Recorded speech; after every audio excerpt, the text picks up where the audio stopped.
Ladies and gentlemen, welcome back to Streaminations. It has been a while. I am, as ever and always, your host, the Gloveless, because they're in the wash right now.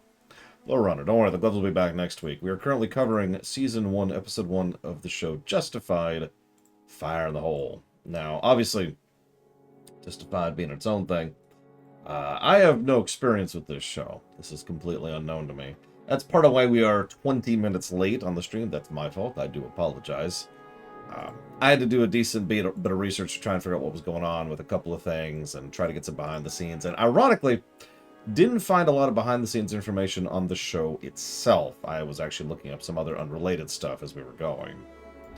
But I wanted to give a little bit of a, here's the show thing before we jump into this, like I do with every show I cover.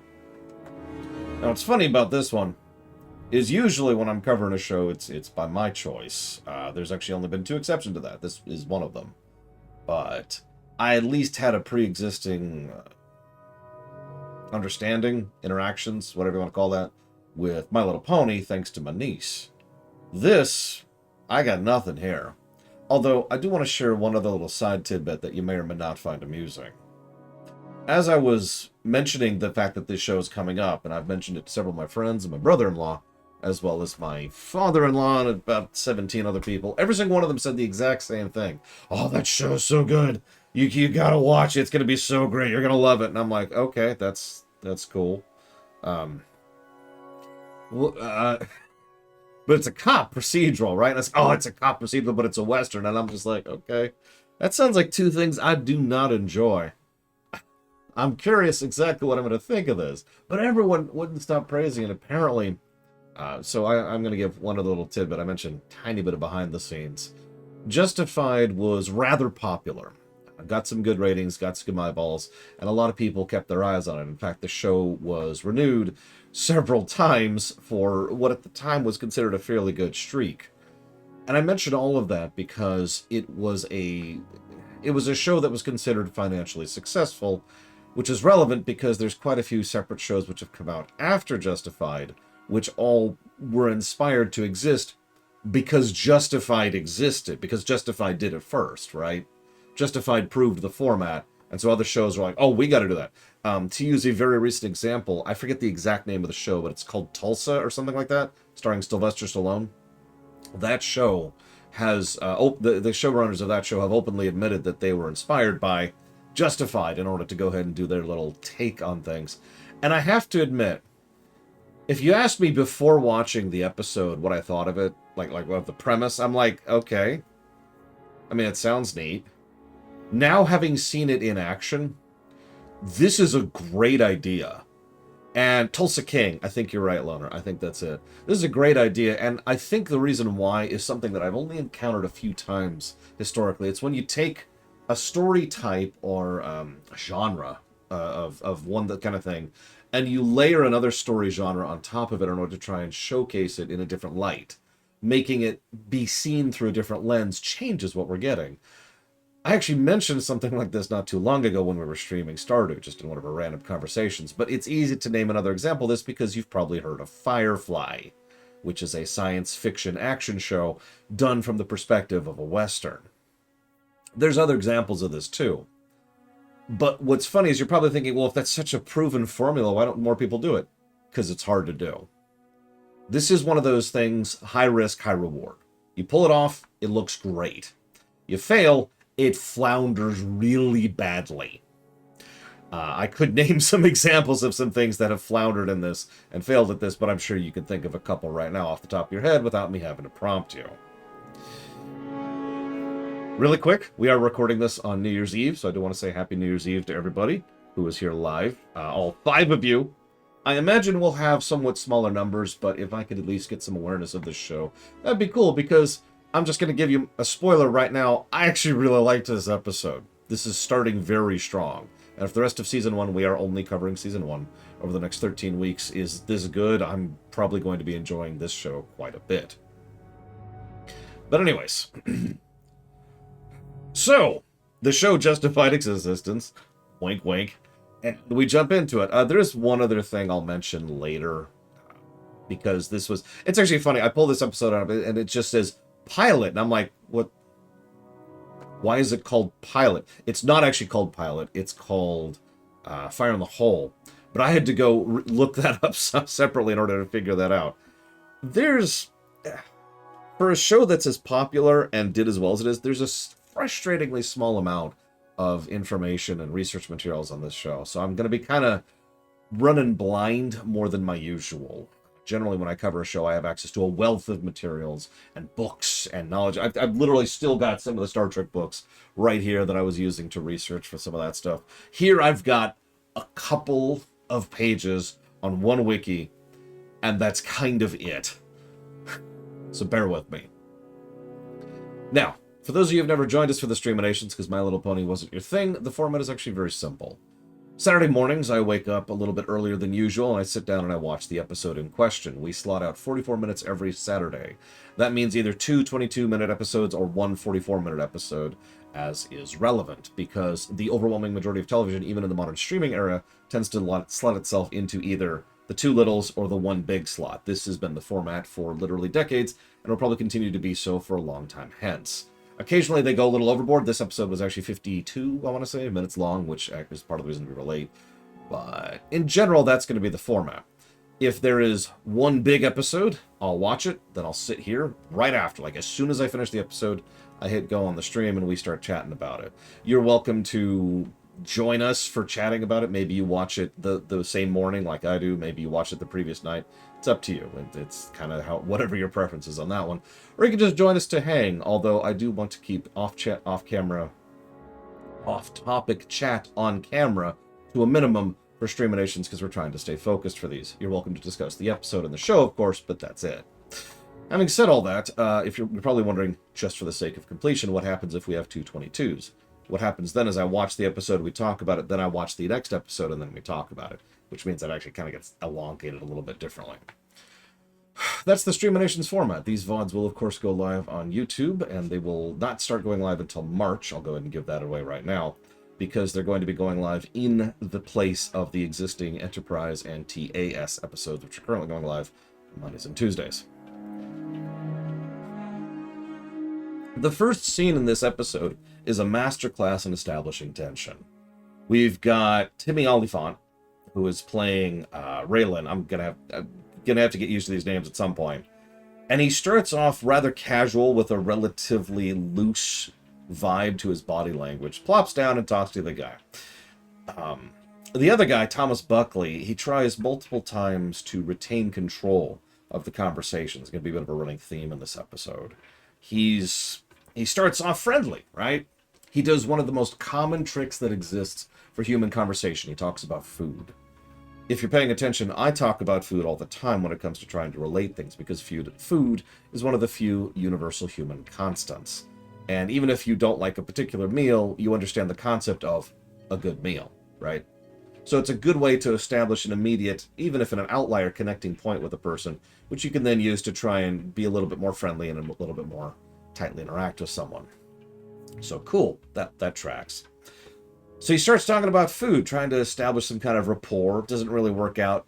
Briefly references the previous engagement without actually explaining what happened, which is good.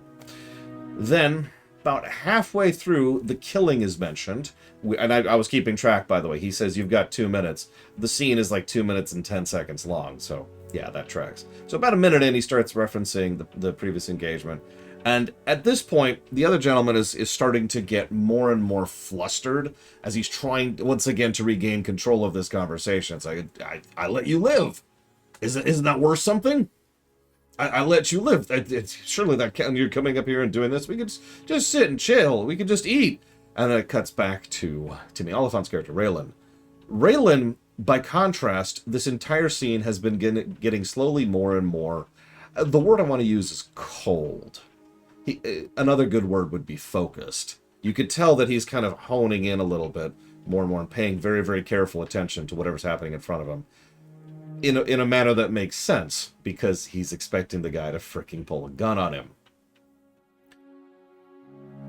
Once the timer finally runs down, it gets to the last 10 or so seconds, the conversation just stops.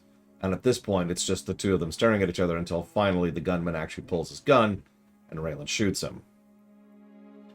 What's really funny about this is what I was talking about with regards to a different genre being shown through the lens of a different genre. This is a classic Western shootout. You know, get out there, scope each other out, everyone clears out, draw, right? Except it's done entirely through a not through a more modern lens. It's done in order to show a different lens on a completely different type of story. Just a modern police procedural. This is just some dude, he's going after him, yada yada. What I then credit the episode for is immediately covering the consequences of this. The next several minutes of the episode are all devoted towards, yeah, you're not supposed to do that in 2010, which is when this episode is set. I know, right, Loner? But you know I'm right. The classic Western shootout is a trope for a reason. I was going to actually specifically mention The Good, the Bad, and the Ugly here, which is probably the best classic Western shootout ever across fiction, I would say. It's an absolute masterclass. Because the whole point of the shootout, not a lot of people understand this, so forgive me for going into this. The whole point of the classic Western shootout is the tension. It's also, there's actually a second point, which I'm actually going to cover later. But the first point is that tension. It has to build. You have to get the audience to the point where they're almost holding their breath right behind the end before the gun is drawn. That's why I mentioned how well this scene does at establishing the aforementioned tension. Just build up and build up and build up. And then we actually have finally the draw. It was a great scene, and it was awesome. So we go through a brief run-through of the consequences. One of those wonderful little problems that fiction has is fiction likes to not get bogged down in the details, but the less fiction pays attention to details, the worse it is. Now, I don't say that to be dismissive or even to give my opinion on that. That's a pretty demonstrable fact. If you have something where stuff just kind of happens, there's just some kind of new gun, or they're just over here now, or there's this new technology we've never heard of before, or this random character just shows up, no pre-existing establishment, and acts like they've always been here. Without that kind of establishment and without the kind of payoff, it just doesn't work. So you need to pay attention to consequences and details in order to make your fiction work. I think this episode does a good job at essentially rapid firing things at us. I want you to mentally picture someone. This is a violent image, so I probably shouldn't say that. Picture someone with a squirt gun. That's a little less violent. Just rapid firing, trying to get all of the consequences and details of his adjustment from the Miami office over to the Kentucky office over with as quickly as humanly possible. The pacing is actually excellent, in my opinion. In fact, the pacing of the whole episode is excellent. And I love the way that they try to show the beginnings of a scene, and then they will show the beginnings of the next scene. And while they will reference the previous scene, there's not a lot of dry or bad exposition here. Instead, what we usually have is just, well, that went well. And we're allowed to pick up the rest of the pieces ourselves. We can infer the rest of it. After all, there's two types of people in the world. There's the type of people who know how to infer information. So, hi Jesse Ward, by the way. And hello Wenlock, Loner, Zach Taft, Chester Copperpot, Ginger Overseer, Maverick, Robostal, who's probably already gone, Ect, who's probably already gone, Melissa GM, Valerian. Good morning, everyone. So, yeah, this is very well done. Excellent pacing. Hey, and we... I'm not going to comment on how light a police officer, or I guess a marshal in this case, got off for shooting someone. Let's just leave that alone for a second. Can we do that? Instead, I'm going to comment on the fact that there is a tiny bit of interesting exposition there. And that's the fact that his boss goes out of his way to cover for him. He doesn't want to go back to Kentucky. He hates the idea of going back to Kentucky, and that's perfectly understandable. But this is still him being given a huge ladder, a huge lifesaver with regards to his career, because of how much of a cluster this is going to be. And I love the fact that that's just kind of quietly there in the background. It implies a lot of things, not the least of which being the idea that Raylan is actually a damn good cop, and therefore is the kind of person they want to keep in circulation rather than just kind of shuffle him off the force. So then we move forward a little bit. He's over in Kentucky. We learn a little bit about how small scale they are, yada, yada, yada. I'll talk more about the Kentucky office in a minute because there's something else that's much more relevant to that. Instead, what we see immediately is Walton Goggins as Boyd Crowder. I'm going to admit, while I was watching this, I didn't actually know who played Crowder. I knew of the name for something I'll talk about in a second. Or Crowder? Boyd Crowder? No, I think it's Crowder. I'm pretty sure that's how I said it. You know me and pronunciations.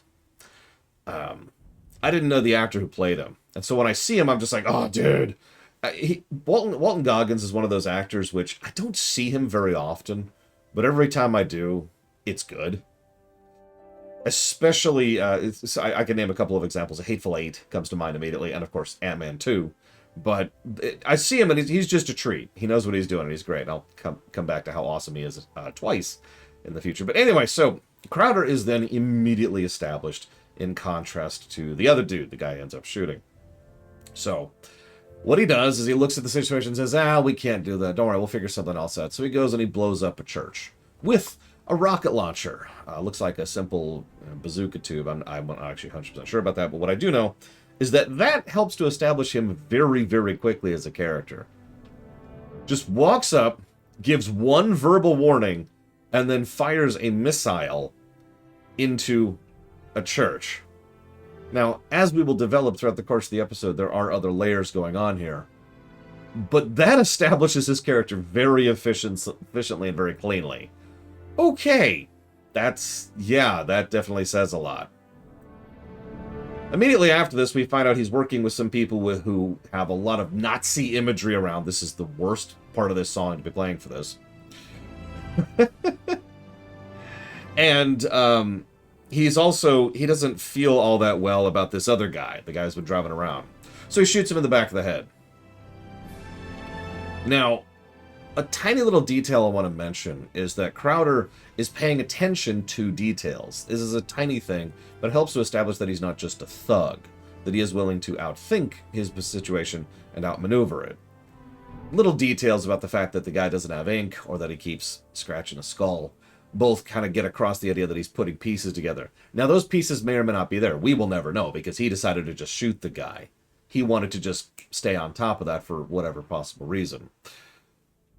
What's amusing is they then bother to have the next scene where he actually gets the call from Devil, who says, hey, yeah, no, he's cool. And it's like, oh, okay, well, I shot him. Cool. So that's dealt with immediately. Hang on, I've got a lot of notes. Let me catch up on my notes here. So you had to let him go. Sorry. Couldn't keep him on.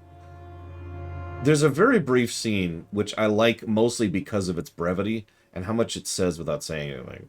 Raylan just goes into one of the courthouses, and there's just some random fraud case going on there. He just sits down there, and we just see his wife. We already established earlier that his wife works in the courthouse as a court reporter, which, quick aside, court reporters actually have a very difficult and horrific job to go through, so definite props for them. That is a much harder job to do than you think. He just sits there for maybe 5-10 seconds before he gets a call and immediately goes out. That's amusing for several reasons, which I will not go into right now. But I do like the brevity of it. Again, it would have been very easy for the scene to linger too long on this. Instead, he's just checking up on his ex and maybe trying to think about going ahead and reconnecting with her. Who knows? We certainly don't, because he doesn't even get the chance. Instead, he immediately goes and checks out the murder of the guy we mentioned earlier. So, this is a good time to mention, I actually really like the style of the music here. It's doing the exact same thing the episode in general is doing.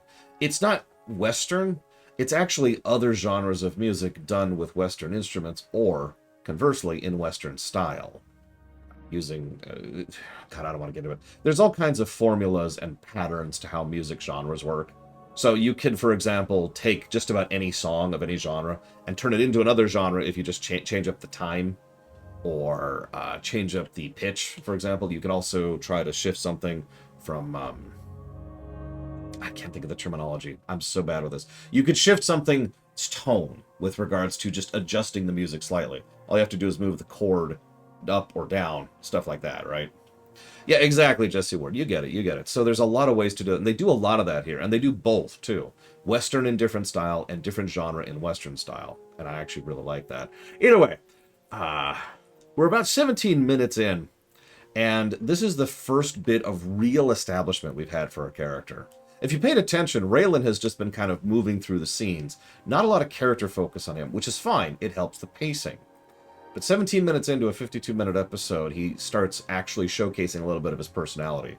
Because he reaches out to the preacher dude and is just like, hey, I just once saw this one dude. And the guy immediately is like, oh, what are you, racist? And the guy's like, I mean, people assume a lot of things about me, too. That's the way the world works. And the way he says that so calmly and so confidently gets the guy's attention. This is the first bit of characterization we have for our main character. He's good at getting people's attention. There's another characterization bit we'll get in just a moment, which we've technically already gotten, but you get my point. So, this then leads to a hilarious sequence where we find out about Ava. Now, this woman has been released on ROR. They don't actually explain that in the episode, and they shouldn't, but on the off chance you don't know what that means released on own recognizance is the specific phrase. What that means is there's no financial or legal hook on top of you. Most of the time when you are released from jail, which as a reminder isn't where you hold people who have been convicted. Jail is where you hold people who are currently going through the criminal justice system. Prison is where you go after conviction, okay? So, there's also other reasons you could go to jail. But the point is, she has been released from jail on her own recognizance, which means that the only thing that's requiring her to come back is the fact that she said she'll come back to the courthouse. This is a woman who has actually admitted openly to murdering a man. Honestly, that little tidbit says more about the nature of how this town works than anything else in the entire episode. It may not even be intentional, I'm not sure. But that just made me go, oh, wow. Okay. And that's also very Western. Because the way Westerns tend to be designed is that they have what's usually referred to as soft justice. AKA not a lot of procedures or laws or minutia, the kind of stuff that happens in real life. Instead, it tends to be more, well, if I see you come around here again, and then reach for the gun. Or, you best come back here about tomorrow. And it's soft, right? I personally think that this is something they did deliberately, but I'm hesitant to put a finger on that immediately. I'll talk more about that in a minute, because it's going to come up again in a minute. But I just wanted to mention that. So, oh yeah, I should probably mention as well, released on own recognizance also means no bail. For those of you not aware, bail is something where you put some money into essentially a lockbox, which is, held by the court system or the police system, depending on what how your county works, and that gets you out of jail, and that money sits there in escrow, essentially, being locked down until you come back. That's the hook I referenced earlier. Now, this is interesting. If you post bail and then come back and are convicted, you still get that money back. The money is only there in order to try and ensure that you're going to come back to court. So she's going to have to post bail because they know she's going to come back to court. That's all that is. So, he goes to visit Ava. Ava? Oh, God, I think it's Ava. She's a fascinating character, and the actress does a great job of it. Probably my third favorite overall character in the work. Although there's another woman that I really like as well, even though she only gets like 3 scenes. There's something going on here, and I'm not sure what exactly, and I'm not willing to put too much of a finger on it in only one episode. But she is rambling. Now, we could look at her emotional state. Yeah, I don't want to get into talking about Bale in real life. It's just she is very flippant. She obviously has zero guilt about killing this guy. I don't blame her based on what she's saying. For all intents and purposes, he probably deserved it, and I'm totally cool with that. I know that's horrible of me to say that, but I don't particularly look kindly at people who are wife beaters. So, sure, kill him. Cool.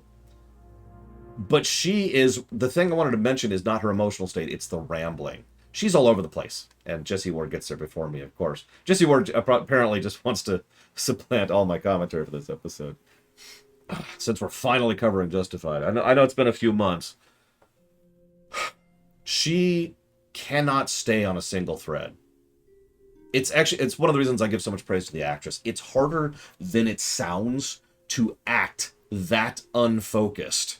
because you, the actor, or in this case actress, have to spend a lot of your concentration and effort constantly thinking about your next line and your next cue, while doing it in a way that sounds like you're just stringing random thoughts together. It's essentially acting as if you're not acting, which I know sounds normal, but trust me when I say from experience, it's harder to do than it sounds. So, yeah, she's she's all over the place. Bouncy, bouncy, bouncy, bouncy. I also want to mention that there's an implication that the level of detachment she has is either due to a severe amount of desperation, some honest-to-God trauma, which is most likely, or this is something that she has been prepping and planning for quite a while. The reason I mentioned that last part is that we as human beings have something I call mental processing. I don't know what it's actually called, but it's a real human psychology. And what it is a thought enters our heads, and the moment that thought enters, there's an almost immediate reaction to it, right? The brain reacts to new thoughts. But when time passes, the brain can then process that thought, chew it up, and really digest it and try to actually make something of it. And then it can actually readjust that thought into something else. Now, that's a natural human reaction, but it's also something that usually comes up in fiction for very dangerous, deadly, or otherwise horrifying, traumatic ways, because most people who have to process things in fiction are processing bad things. In other words, this woman probably kind of had the spark thought of, kill my husband, and had enough time to process that thought down to the point where it wasn't some off-the-cuff reaction, but instead was what we refer to as premeditated, and then went through with it. That's going to come up in a minute. Either way, I love the pacing of this, because the next thing that happens is she's gone into the shower, super flirty with him, by the way, actually kisses him on the lips, unprompted, which, as we find out later, is kind of a faux pas given their social and previous connections. And then the neo-Nazi dude shows in. I wish I'd written down his name. It's the funny one. He shows up. Raylan turns towards him. Entire demeanor changes. Like that. Instantly focused. And just kind of looks at him and goes back into that focused, I'm ready to shoot someone state. This is the first time I noticed that the actor, Timothy Oliphant, acts differently whenever his character is in a ready state to kill. I don't know how else to phrase that. He is essentially at any moment ready to go for his gun and shoot someone. And as he mentioned several times in this episode, he only draws his pistol if he is going to kill somebody. So he goes into that state, shakong, and starts picking up on a few details very, very quickly. Now, there's a couple of coincidences here. Dewey is apparently this guy's name. And there's a couple of coincidences that make it so he can pick up on things very quickly. But what's funny is he looks at the guy, deduces the necklace, deduces the Nazi thing, and is like, okay. And just kind of talks him down. Now, the guy walked in unprepared for this, so Raylan can just kind of talk circles around him. But what's really funny to me, this is our next bit of establishment, because we get our second Western-style showdown here. The guy goes out, grabs a friggin' shotgun. Now, I'm not going to comment on the feasibility of what he's trying to do there. The point is, he goes up, picks up the shotgun. I'm sorry, I cannot picture someone that skinny actually successfully... Have you ever fired a shotgun? Because I have. And I'm a big guy. So Mr. Skinny Boy's totally got a shotgun like this at him, and he's aimed like this, too. He's going to give himself a concussion. But, of course, that's according to character. That's not bad writing. That actually makes perfect sense. This is the guy who couldn't even figure out how to park a car properly earlier. It's actually relatively well established that all of these neo-Nazis are morons. Probably partially because they're neo-Nazis, who are in fact morons in real life, but also just to kind of help establish what we call starter villains. This is a very important thing to establish for just about any work of fiction, whether it's a game show, movie, book, theater, or even a song. You want to have your first villain be the one that the heroes can stomp all over. Why? Not because they need an easy victory, but because you need to establish your heroes. The beginning of a work is almost always about establishing the protagonist side of things. And then, generally speaking, you wait a little bit until you start establishing the villainry. Very rarely can you achieve the opposite here. I should also probably mention that Bowd kind of bypasses this because he's actually competent, but I'll get more into that in a minute. I know, right, Load? I'm just gonna fire this, and then he just doesn't have a skull anymore. Anyways, so the dude has the shotgun on him. This is the second half of what a Western shootout is. I mentioned the first part, tension. You probably thought I forgot about that, but no, the second half is all about psychology. I know that sounds strange, but think about it for a moment. Really think about the great Westerns. The really good shootout, the really good showdown draw scenes. Again, I point to The Good, the Bad, the Ugly for an excellent example of this. It's all about what's going on up here. Because you're trying to essentially psych the other person out. And you're trying to outplay them and outmaneuver them and out-mental them. You do all that prep psychological work as part of the combat, essentially, so that when the draw happens, you've already got the edge. You've already got the advantage. This is already shown in the first shootout, but it's really shown in the second one, because Raylan just walks out and is like, dude, what are you doing? He acts completely casual, completely calm. He is ready to shoot. In fact, if you pay attention to his body posture, he's ready to grab pretty much in a millisecond, except he's just talking very normally. He's not afraid. And what was his name? You told me his name. Dewey.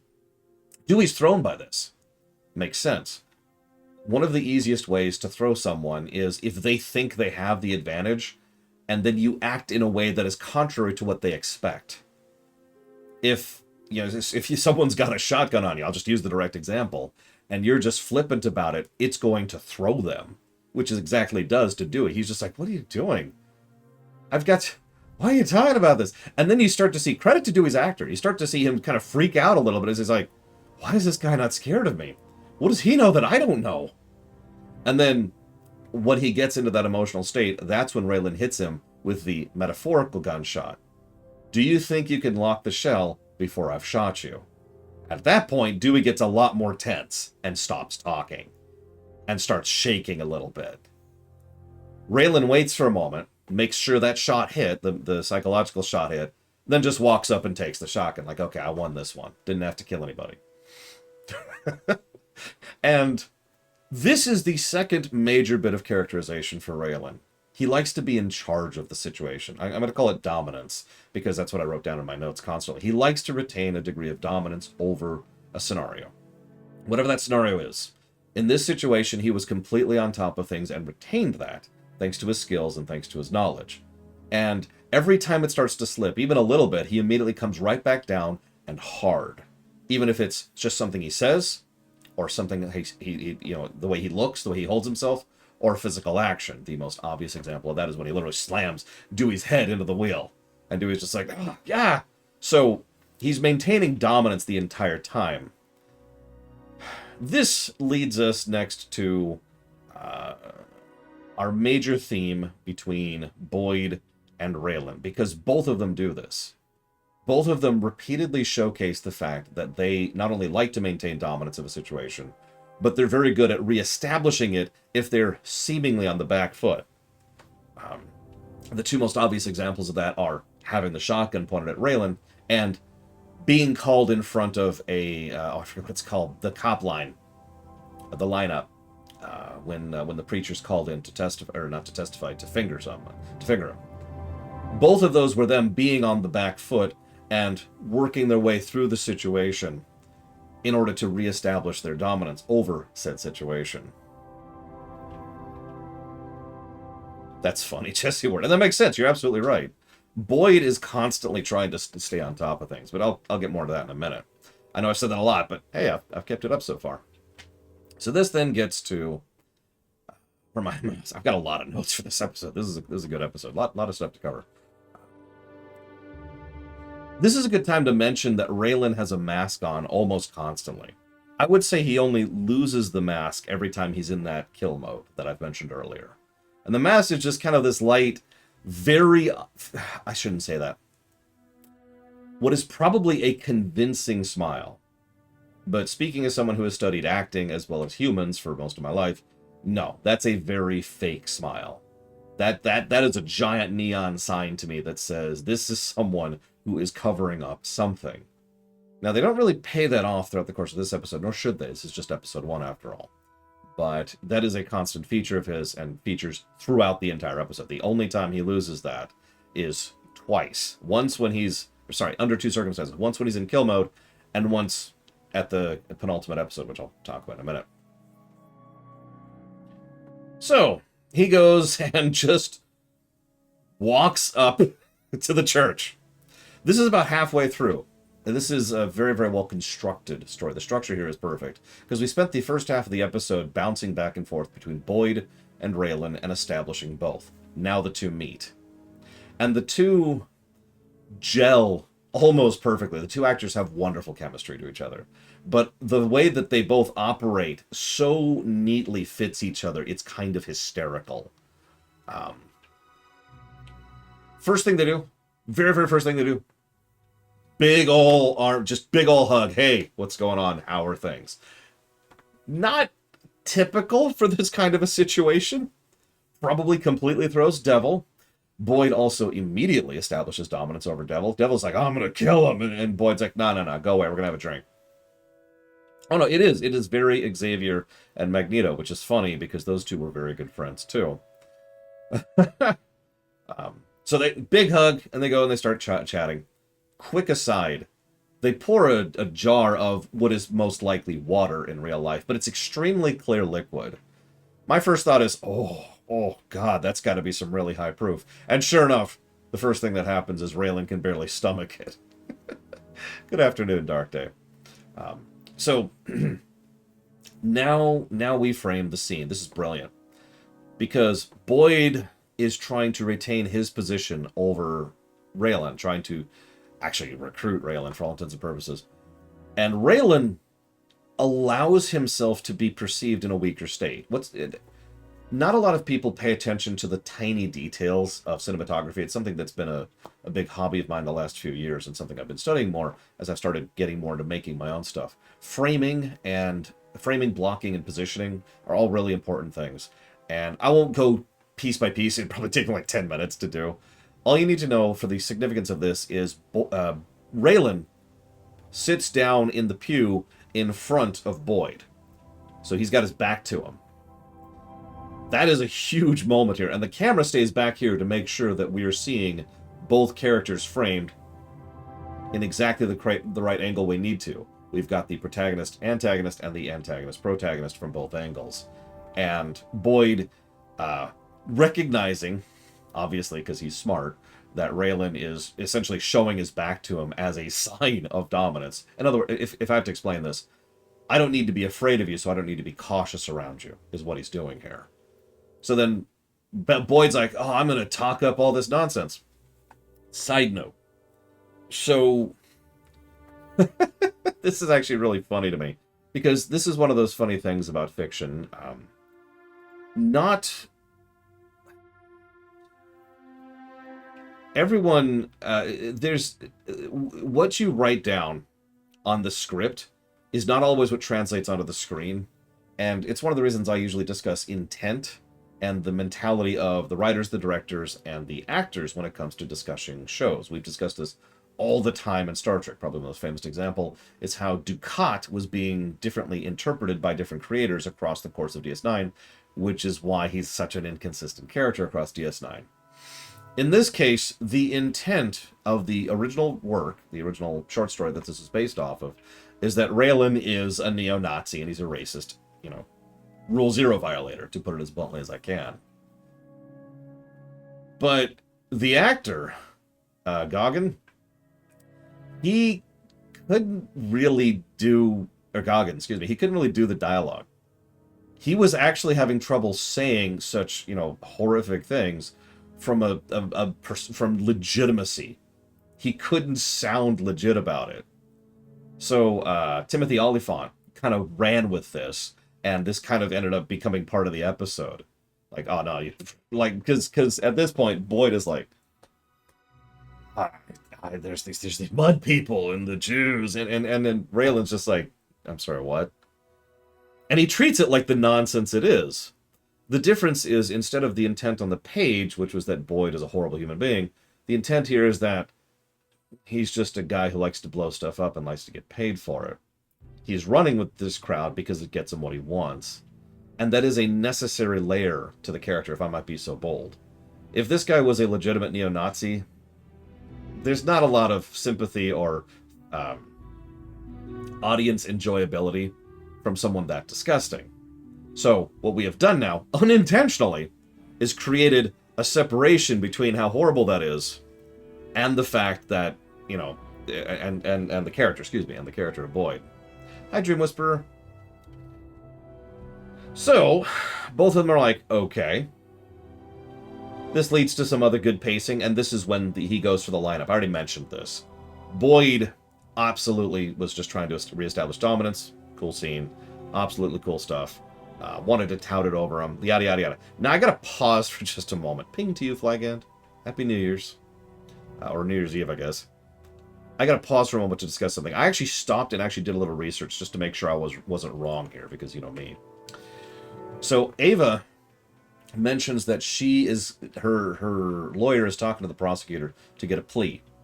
Now I'm going to say this here because I legitimately think it is my mission in life to inform as many people as I possibly can about how pleas work here in the United States. So prosecutor departments take pleas as wins.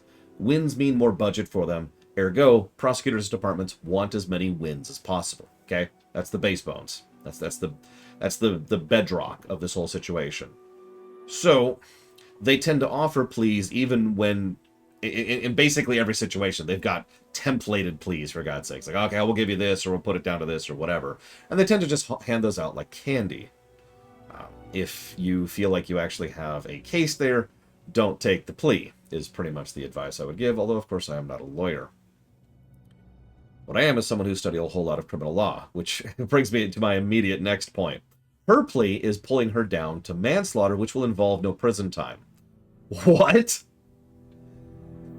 Now, this is funny on almost every level to me. It goes back to that Western theme thing I already mentioned. Now, I'm not going to complain about this. This is just hysterical. Because, first of all, manslaughter is something that absolutely usually involves some kind of prison time. There is usually a penalty associated with that. It's just not quite the... there's something called the murder-felony line. In other words, anything that qualifies as murder on any level immediately trips over the felony line. There's also there's degrees of felony, which we're not going to get into right now. But the point is, even if it's the tiny little thing, it should trip over that very first step and enter into felony. But no. We're going to go ahead and treat this as no prison time. I don't even know what her actual punishment for this is going to be or will be. Maybe they'll cover it in future episodes. I don't know. Because the other thing, which is hysterical, is manslaughter probably doesn't work the way you think it does. So there's actually 7 different types of manslaughter. I double-checked my notes on this. So, there's voluntary manslaughter and involuntary manslaughter. Okay, there's 3 and 4. Now, I'm not going to cover involuntary manslaughter because that's actually fairly self-evident. It's something where someone has died because of you, but there's very obviously and clearly no intent to kill there. Voluntary manslaughter is when you kill someone intentionally, but it doesn't actually qualify as murder. And I looked up the specifics here. So there's one called provocation manslaughter. That is when you believe, when you as a reasonable person believe that the only way to defend yourself or defend someone else is to cause murder, to kill someone. You know, it's probably the most common one you've ever heard of because people usually bring that up for the self-defense defense. Yeah, exactly. You put a gun to my face. I happen to be holding a gun. I shoot you. Voluntary manslaughter provocation. Cool. Yeah, exactly, Jesse Ward. Then we've got that obviously doesn't apply here at all. Her life wasn't so because there's something called a cool-off period that has to legally apply for it to be provocation. Let me explain what I mean by that. So let's go back to Kira White Noise's example. So Kira White Noise puts a gun to my head. I shoot her. That's clearly provocation manslaughter. I'm cool. Like, that's cut and dry. We don't even need to debate that. But let's say the Kira White Noise puts a gun to my head and then pulls it away. And then walks away. 20, 30 seconds pass, then I shoot her. That cool-off period is something that cannot exist for that defense, for something to be classified as self-defense, provocation, manslaughter. So, actually, yes, Raven King. That's a weirdly good example of that. Essentially, yes, Dark Day, yes. Now, the reason I'm spending so much time on this is because it is the most common form of manslaughter you're going to see other than vehicular manslaughter, which obviously doesn't apply here at all. And it very obviously does not apply to this woman or her situation in any way. She has no immediate fear of her life. She describes the situation in full detail. He was eating his dinner, and she waited and then wandered away and got the rifle, come back, and then said, I'm going to... what are you doing? I'm going to shoot you. And then she shot him. Does not in any way apply there. Which brings us to the next one. Imperfect self-defense. This one's a little bit harder to justify because it's a lot less cut and dry because that's how legality works. But imperfect self-defense is the unreasonable belief that deadly force is necessary. So, let's go back to the Kira White Noise example. Let's say Kira White Noise holds a gun to my face, and I shoot her. However, it was actually just a squirt gun, or something like that. That's imperfect, okay? Again, obviously does not apply here at all. That leads us to the final situation, which is called diminished capacity. Diminished capacity is the rarest by far because it's essentially impossible to prove definitively. It means that the person in question has no capacity for malice or evil, legal words, not my word choice, and therefore kills deliberately without malice or evil. Which is probably the actual specific situation that's applying here, because I cannot imagine any of the other 6 cases applying at all for this being reduced down to a manslaughter charge. Yeah, exactly, Jesse Ward. Like I said, oh yeah, no, he was beating her and he's terrible, and so she was at a point where she had no malice and blah blah blah. Right? And yeah, drugs, alcohol, and psychological analyses tend to be the kind of things that show up when it comes to whether or not you are considered diminished capacity voluntary manslaughter. One moment, I need some water. I've been talking about it. I haven't done a Streamination in a while. Delicious Twinkies. Anyways, sorry for going way off topic on here. I just wanted to comment on how fascinating that was. And of course, I think it's very relevant here.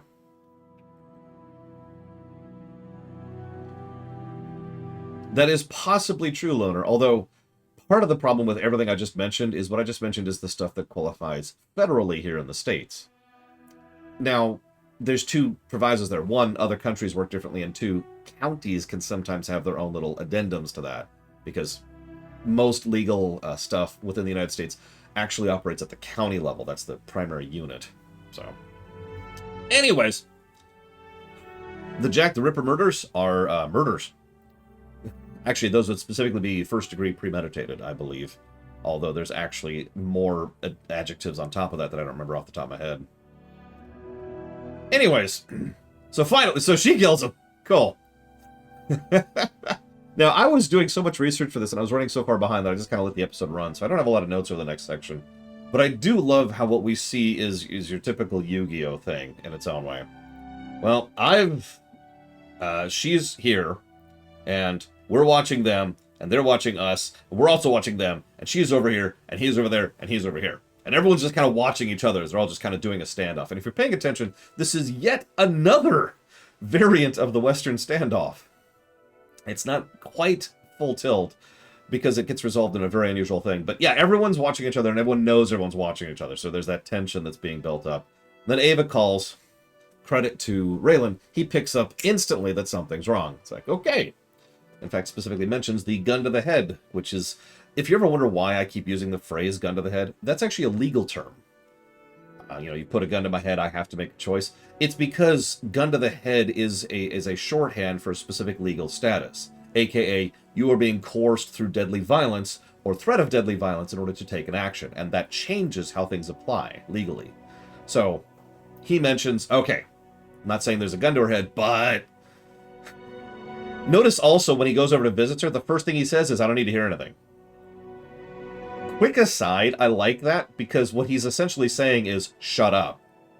Not in an unkind way, because this is all a legal quagmire right now. The less she says in the moment, the safer she will be legally for whatever's about to happen. Right? Nice little touch I liked about that. But anyways, so going back into the Big Ten's shootout. What happens immediately after this is probably my actual favorite scene in the episode. And I'm sorry for this, but I absolutely love how well constructed this is. Follow through with me on this, okay? So, the two leave. Truck with the two Yahoos comes out. The two Yahoos have iron sight automatics, which they are firing terribly. They are terrible shots, and they are not operating proper gun control. Now, that's hysterical in various ways. Yeah, I know, do you only shoot people? That's hysterical for many reasons. But the most obvious reason is the fact that it's a quick demonstrator for anybody paying attention that these are two incompetent, as if the rest of the episode hasn't demonstrated that plenty of times. But the other reason it's hysterical is because the professional cops are on it immediately. Call me a weirdo, but one of the things I tend to enjoy in my fiction is when someone is a goddamn professional. Doesn't actually really matter the job. When they actually are on it and do their frickin' job, I tend to appreciate that. Possibly because it's so freaking rare. So what do we see? We see a wonderful pincer maneuver. 3 people, right? We've got the chief, we've got the woman, who I can't remember her name, but she's awesome in every scene she's in. And then we got the side guy, who I think this is kind of his first scene. Okay? So, what happens? Chief gets 2 pistols and starts firing randomly and wildly. Why? That's called covering fire. It's also a distraction. He also tells her to go deal with this. And so she's like, yeah, okay. And she kind of leaves the scene for a moment. Then we cut to the other guy. The other guy has a freaking scoped rifle. Pro tip, a scoped rifle is going to be a lot more useful in a shootout than basically anything else. So he asks flat out, do you want me to maim him or kill him? Because those are both on the table. He says, nah, just maim him. Okay. Boop, boop. And that's it. Because he's got a scoped rifle in a shootout. SMGs are terrible for shootouts. The only thing an SMG is good for is what the chief was doing. The spread. You do that for covering fire. Tim is the name of the guy with the sniper rifle, I'm assuming. Sorry, not sniper rifle, the scoped rifle. There's a difference. There's a big difference. Or is Tim her? Either way, she then goes back around thanks to the time and the distraction. And they're like, all right, let's finish this. And she just goes up and, yeah, hi. You're under frickin' arrest. Now, it could be argued that the deck was stacked in their favor, but I don't mind because of what I said earlier. This is all about establishing the protagonists. So naturally, they have to fight some level 1 newbies in order to do it. And let's be clear, that's effectively what these 2 Yahoos are.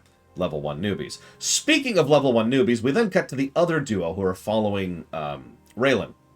Now, my favorite part about this is there's the funny guy, Dewey, who I actually like, weirdly enough. And then there's Devil, who's a moron. And they're following him in the dark. And what's funny is my very first thought was, have you ever driven at night without your lights on? I've actually done that specifically as part of a course in driving. And very, very difficult course to do. And the main reason behind doing that is not so you get good at it. It's so you understand why you should never do that. Why, if you actually need to drive at night, you need to figure out something or don't do it. It is extraordinarily easy to screw up. You have so little to go off of in order to understand where you're driving. So my first thought is, oh god, those guys are going to crash and that's going to be hilarious. Instead, what happens is even funnier. The dude turns on the light. He's like, what are you doing? He's going to see us. It's like, he already saw us. Look, wait, he stopped.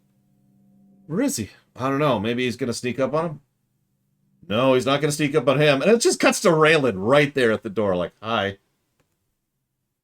Once again, the dominance theme comes in. He's just like, doesn't even say anything. Doesn't need to. Just gets in the back, says, so, what are we doing here? They start giving him some lines. He fires the shotgun. Probably the only thing in this entire episode that I didn't like. Because if you fire a shotgun inside of a car about a foot from people's ears, they're probably never going to hear again. But let's ignore that for a second. I can step over. I can go over one pebble in the road in an otherwise excellent episode. So, ah! We're just go. He just wants to have a chat with you. Really? I thought he was going to kill me.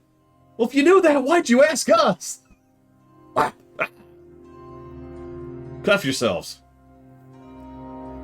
And again, very much maintaining dominance over the situation, which naturally leads to the big showdown. You establish your two cowboys, you have them circle around each other the whole episode, and at the end, they have to actually have the big showdown. Now, this is a brilliant scene. I could just gush about this. Raylan puts away the shotgun. What's the first thing Boyd does? Seconds later, puts away the pistol. Now, this is so telling of Boyd's character. Obviously, he probably doesn't want to shoot Raylan, just as we know that Raylan doesn't actually want to shoot Boyd. But the fact that he does that is such a power move. And this is really when that theme of dominance comes in, because what we now have is both of them doing everything in their power to try and retain control over this situation. And I'm going to come back to that in just a moment. One last come back to that. Just remember that, as they're both constantly outmaneuvering and trying to maintain this very delicate balance between the two of them. So, Boyd says, sit down. Raylan actually has a piece of chicken, which I know that sounds like a minor thing, but it demonstrates a large amount of flippancy. And once again, goes back to him being, oh, no, I'm not in any danger. I'm just going to have some chicken. This is good chicken. And yet neither of them can actually let this whole situation go. Raylan, because it's his job, and Boyd, well, we're not sure why, and I hope we'll find out at some point in the future. Either way, the recurring pistol really shows up here, because Raylan insists that he never actually pulls his pistol unless he's shooting to kill. This is something he's mentioned many, many times. And I mention all of that because it's going to be really important in a minute. But he also mentions it because as he's talking with Raylan, it's very clear based on his posture and his acting, he doesn't want to pull his pistol here. He doesn't actually want to shoot Boyd here. It's very clear he doesn't want to. And the two of them are both kind of staring at a wall, and neither of them has a real solution for the situation. I'm going to pause. Thank you very, very much for the sub. Always appreciate those subs. If you want to put that sub towards interest in a future stream, please let me know. Otherwise, thank you. Let me jot that down. I've actually got this here.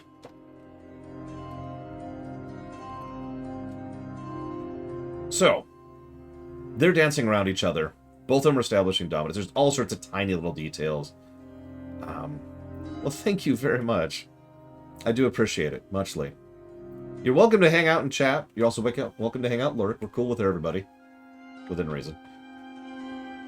We're talking about Justified. We're actually kind of taking a little bit of a stream break right now, but we will be doing Justified Streaminations every Sunday, and eventually we'll get back to streaming regular games. The next game on the list, I believe, is Chaos Gate Demon Hunter, which I'm kind of looking forward to. And then we'll hit the Subnauticas, which I'm really looking forward to.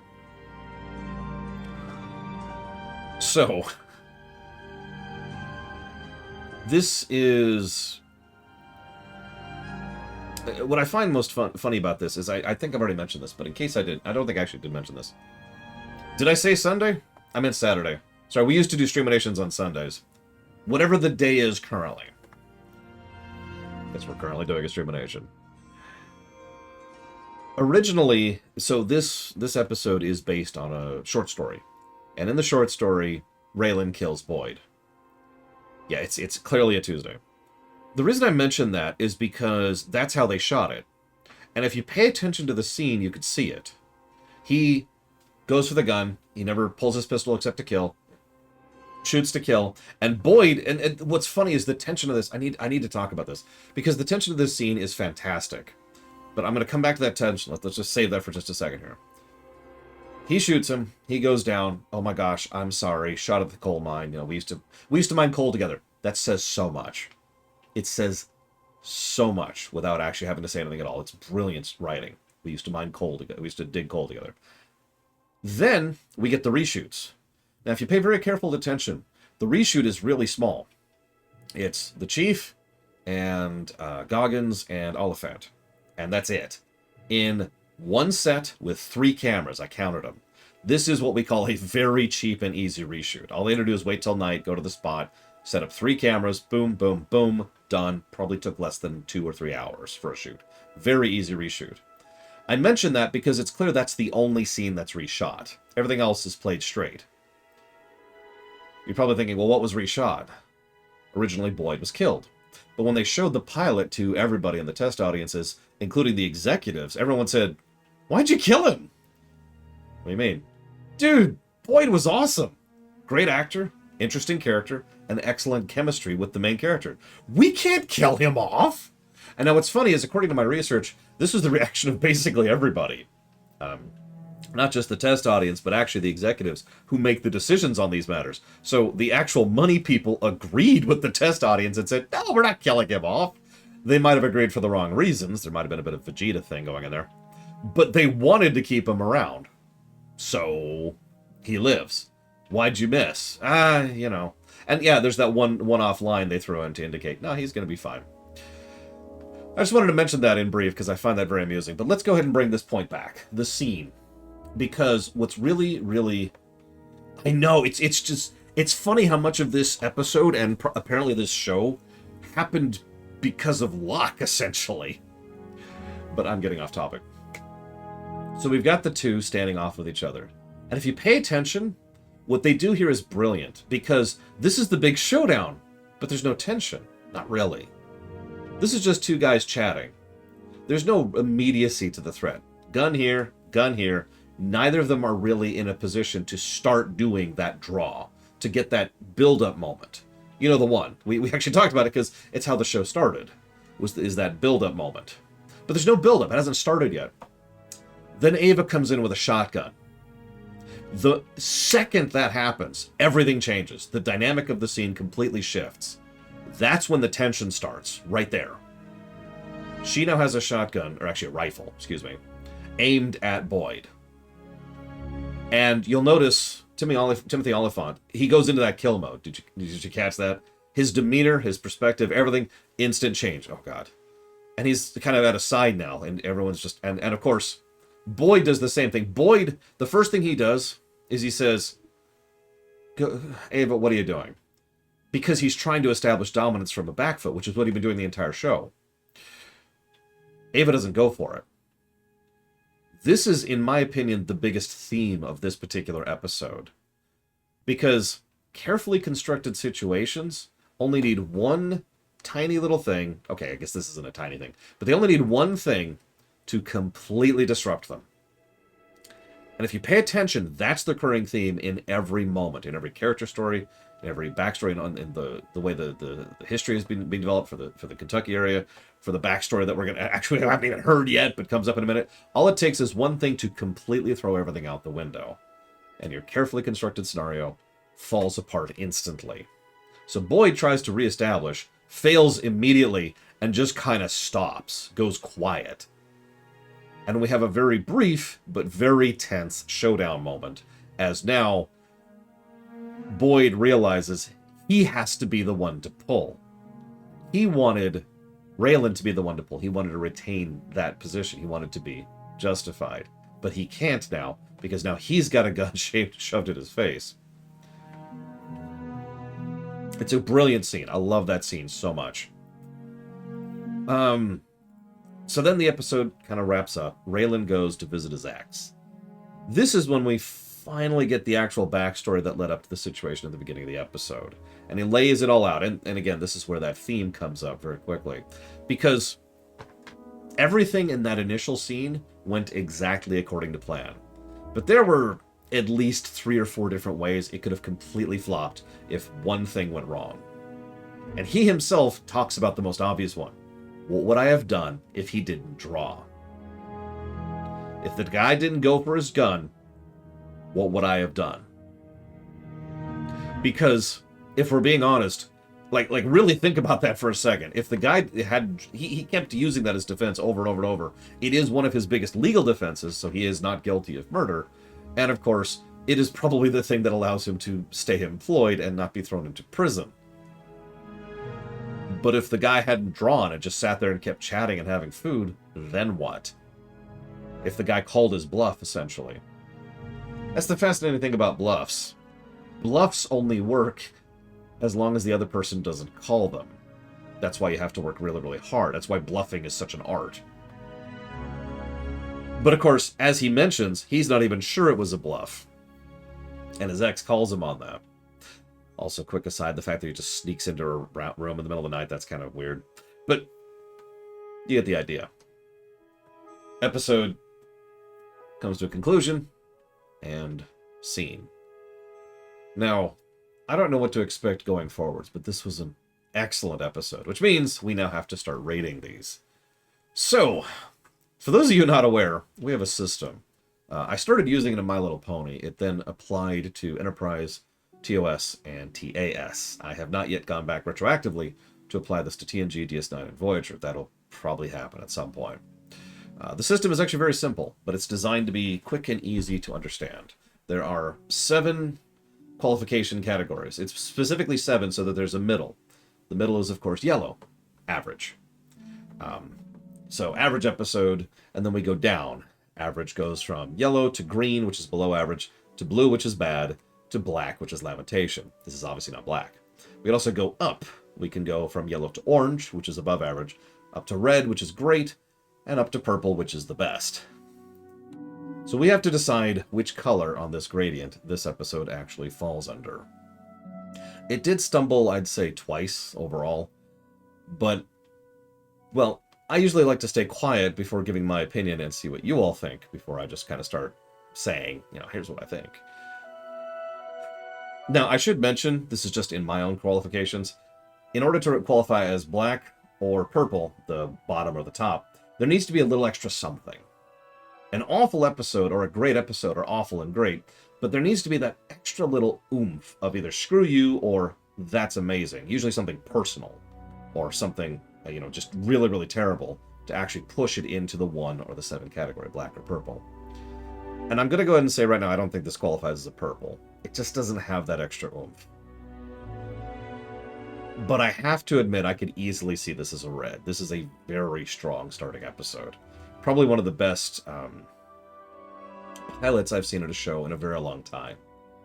Babylon 5, TNG, TOS, Enterprise, Voyager, and of course MLP. None of them started as strong as this. The only one that might be a contender is Deep Space Nine with Emissary. So I think we're going to do that. Now, I'm going to actually set up the spreadsheet. I will at some point, I have so much paperwork to do during the Long Dark. I will at some point set up a command where you can type in !justified in chat. You can't do it now. The command doesn't exist. But that'll be able to pull up the Justified spreadsheet where we'll be keeping track of stuff like that for anybody who's curious about it and for just some random statistics as we go. So, I do want to say a quick shout out and thank you to Jesse Ward, who is the one who suggested this show, if I'm not mistaken, and got this show, I say got this show funded. A bunch of people got the show funded. But I'm pretty sure Jesse Ward is the one who really pushed for this and got this on my radar. This was fun, and I'm looking forward to seeing more of it, for whatever that's worth. Let me just double check something here really quick. Oh, not here. There it is. Yep, nope, Jesse Ward right there. We actually had a bunch of donators to make this happen, and I mentioned this at the beginning, but I'm stupid and I had a lot to keep track of. I do want to say quick shout-outs and thank you to Eclectic Oak, I Drink From a Ham, Ginger Overseer, Jesse's Mask, Loner, Narset, Mr. Red, Hesnator, Camper Darby, Indiana Joe, Command & Conquer 2, Croatia, Voltimand, Laura Loaded, Mad Cookie, Trias, Melciniton, So Dead Inside, Anthony Gagan, Reggie Brock, Martex, Tizara, Korgoth, MPPY, Unicorn Scotch, Zendriarch, Impressioniste, Yana Gray, Direct D, Chaotic Danny, Klaus, Don, Mead Fist, Sonic Mist, Sonic Doctor, Metal, and our majority shareholders, which are Emperor Valerian and the person who put it on the list, Jesse Ward. So, much shout-outs, much thank you all of you. I know this is a little bit outside of my usual wheelhouse. If we're being completely honest, this is probably going to continue to be outside of my wheelhouse, considering what kind of shows we're probably going to cover. There's been a lot of MCU shows and a lot of Star Wars shows, and of course there's a lot of older shows that people want me to cover. Most of that's probably going to be more geekdom. So it has been interesting to cover something that is outside of that particular bundle, and I do look forward to doing more so in the future. For now, I'm going to go get some work done. I will see the rest of you, honestly, probably a week from now.